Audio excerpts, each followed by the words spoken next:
ठीक है, आ जाओ। यदि 6 अंकों की जो हमारी यहाँ पर ये संख्या है, अगर हमारे सामने 24 से विभाज्य हो जाती है, तो यहाँ P इंटू Q का अधिकतम संभावित मान ज्ञात करिए। अब सबसे बड़ी बात है 24 का हम ट्रिक बताए थे, ठीक है, कि कई ऐसी संख्याएं होती हैं जो 2 लोगों से मिलकर के बनी होती हैं। जैसे यहाँ 24 जो है वो 2 लोगों से मिलकर बना है, वो 3 से बना है और 8 से बना है। तो कहीं पर 24 का नियम चेक करना है तो 3 भी चेक करना पड़ेगा और 8 भी चेक करना पड़ेगा, ठीक है।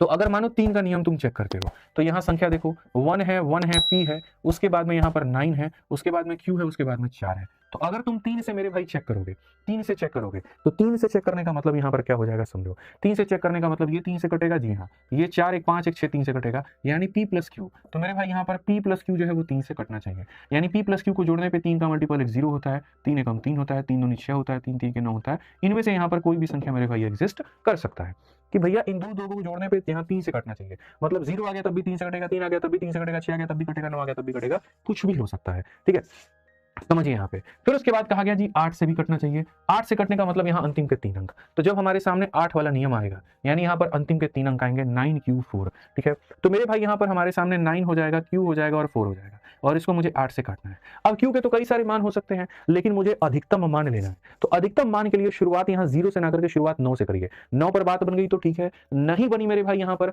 तो फिर हम यहाँ 8 पर करेंगे, फिर 7 पर करेंगे, फिर 6 पर करेंगे, इस तरीके से। तो अगर मेरे भाई यहाँ पर मैं पहले Q का मान 9 लेता हूँ, 994 डिवाइडेड बाई 8, 8 एकम 8, उसके बाद 19, 8 का 2 गुना 16, फिर उसके बाद 34, कटा तो नहीं कटा, ठीक है। अब Q की जगह पे 8 लेके देखेंगे, 984 और बटे में कितना 8, 8 एकम 8 हो जाएगा 18, 8 दूनी 16 हो जाएगा 24, बिल्कुल कट रहा है। इसका मतलब Q का मान कितना है 8 है।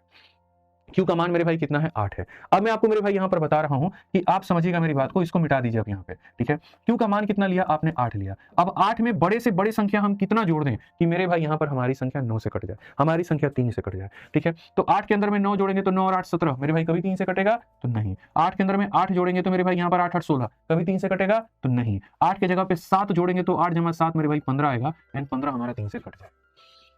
यानी अगर ये 8 है तो इसे कितना होना पड़ेगा 7 होना पड़ेगा। तो क्वेश्चन में कहा गया बाबू दोनों को मल्टीप्लाई करने पे कितना होगा, तो 7 को 8 से मल्टीप्लाई करने पे 56 आ जाएगा, और 56 आ जाएगा तो ऑप्शन नंबर जो सी होगा वो करेक्ट होगा।